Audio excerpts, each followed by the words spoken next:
आणि आता 2019च्या निवडणुकांसंदर्भातला महासंग्राम आणि त्याविषयीच्या घडामोडी आपण पाहूयात।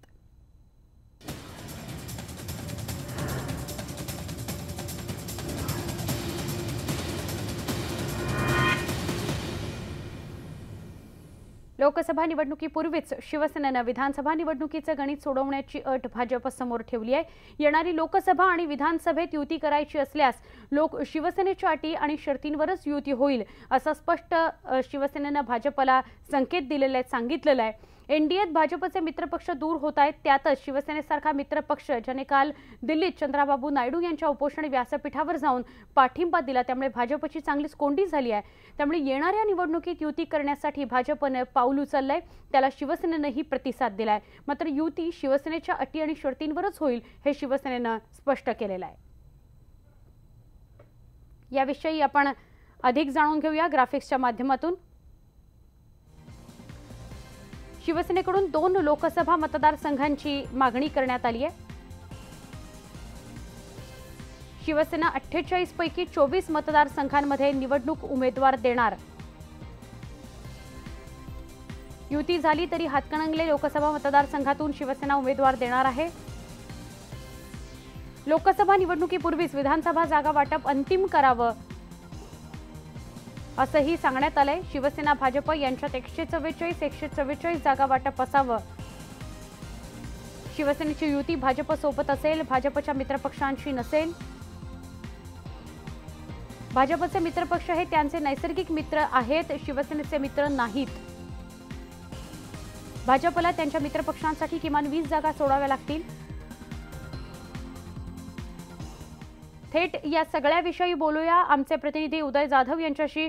उदय, एका बाजूला आपण बघतोय शिवसेना आपल्या भूमिकेवर ठाम आहे, आपले सगळे मुद्दे शिवसेनेने भाजपसमोर स्पष्ट केलेले आहेत। भाजप एका बाजूला युती व्हावी यासाठी अधिक आक्रमक आणि प्रयत्नशील बघायला मिळते, काय होईल असं वाटतं? सुवर्ण, खरं म्हणायचं झालं तर काल रात्री खऱ्या अर्थाने युतीचं पाऊल पहिल्यांदा पुढे पडलेलं आहे, कारण याआधी फक्त मीडियामधूनच बातम्या येत होत्या की अशा प्रकारचा फॉर्म्युला आणि अशा प्रकारचे प्रस्ताव जे ते भाजपकडनं दिले किंवा शिवसेनेकडनं आलेले आहेत। मात्र खऱ्या अर्थानं काल कॉन्क्रीट चर्चा जी आहे ती झालेली आहे। भाजपचे राष्ट्रीय अध्यक्ष अमित शाह यांनी शिवसेना पक्षप्रमुख उद्धव ठाकरे यांना फोन केला आणि फोनवरती चर्चा केली युती संदर्भात काय करायचं। हा फोन यासाठी झालेला आहे कारण काल दिल्लीमध्ये आंध्र भवन येथे चंद्राबाबू नायडू हे जेव्हा उपोषणाला बसले, त्यांच्या उपोषणाला पाठिंबा देण्यासाठी शिवसेना संसदीय नेते संजय राऊत हे त्यांच्या व्यासपीठावर गेले आणि तिथे त्यांना पाठिंबा दिला। त्यामुळे भाजपमध्ये खूप मोठा कलह झालेला आहे आणि एकूणच शिवसेनेच्या भूमिकेमुळे भाजप काहीसा दुखावला आणि शिवसेनेसारखा जुना मित्रपक्ष जर भाजपपासून दूर गेला तर महाराष्ट्रातल्या 48 लोकसभा मतदारसंघामध्ये भाजपला निवडणूक लढवणं काहीसं कठीण जाऊ शकतं। त्यामुळे ही निवडणूक सोपी जावी या दृष्टिकोनातूनच काल पहिल्यांदा पाऊल उचलण्यात आलेलं आहे।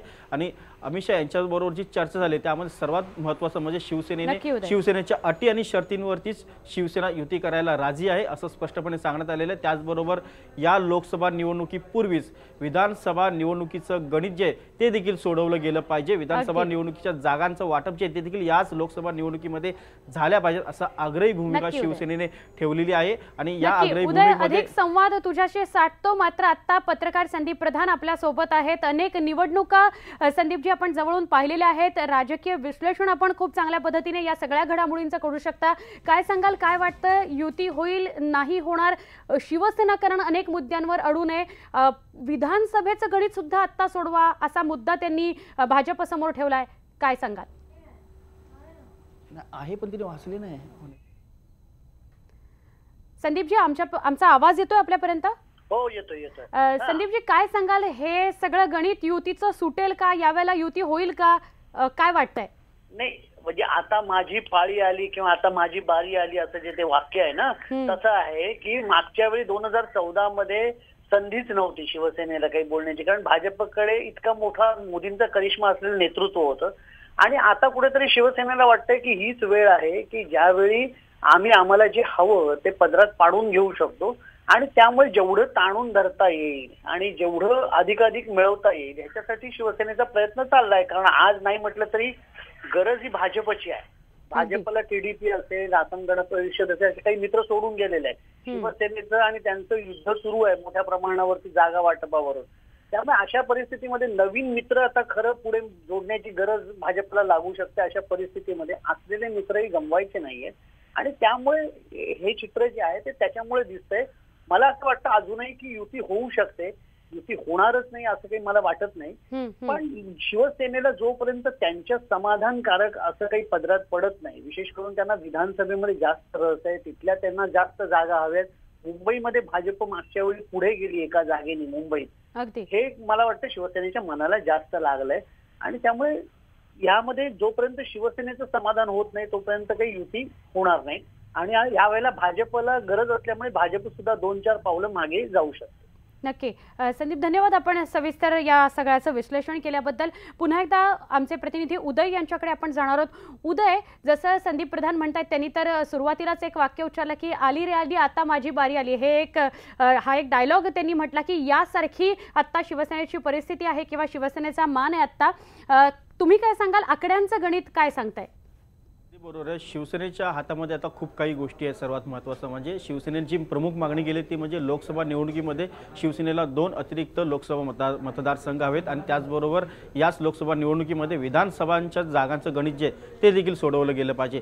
शिवसेनेने स्पष्टपणे सांगितले आहे की शिवसेना जर युती करेल तर ती भाजपसोबत करेल. मात्र गेल्या वेळेला म्हणजे 2014ला महायुतीमध्ये भाजपसोबत इतर जे मित्र पक्ष होते त्यांच्यासोबत शिवसेनेची युती नसणार. म्हणजे स्वाभिमानी शेतकरी पक्ष असेल, राष्ट्रीय समाज पक्ष असेल आणि RPI जो आठवले गट आहे त्यांच्याबरोबरची युती असेल, त्यांच्याबरोबर युती नसेल. म्हणजे विधानसभा निवडणुकीमध्ये जर शिवसेना भाजपसोबत युती करणार असेल तर ह्या मित्रपक्षांना जे जागा वाटप केलं जाणार आहे तिथे शिवसेना उमेदवार देऊ शकतं.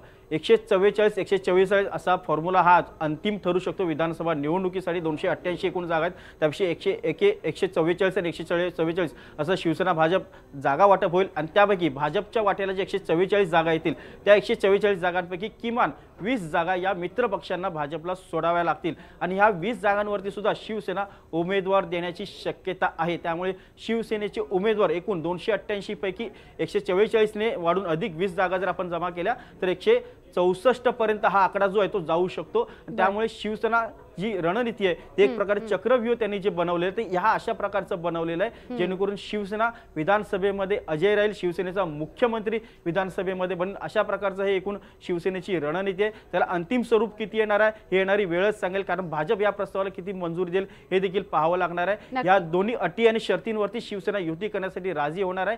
त्या संदर्भात चर्चा आता पुढे होईल. मात्र भाजप त्याला किती होकार देते, किती मंजुरी मिळते हे पाहावं लागेल आपल्याला. अर्थात, पण खऱ्या अर्थाने कालपासून युतीच्या चर्चेला ठोस अशी सुरुवात झाली असं म्हणावं लागेल. धन्यवाद उदय माहिती दिल्याबद्दल.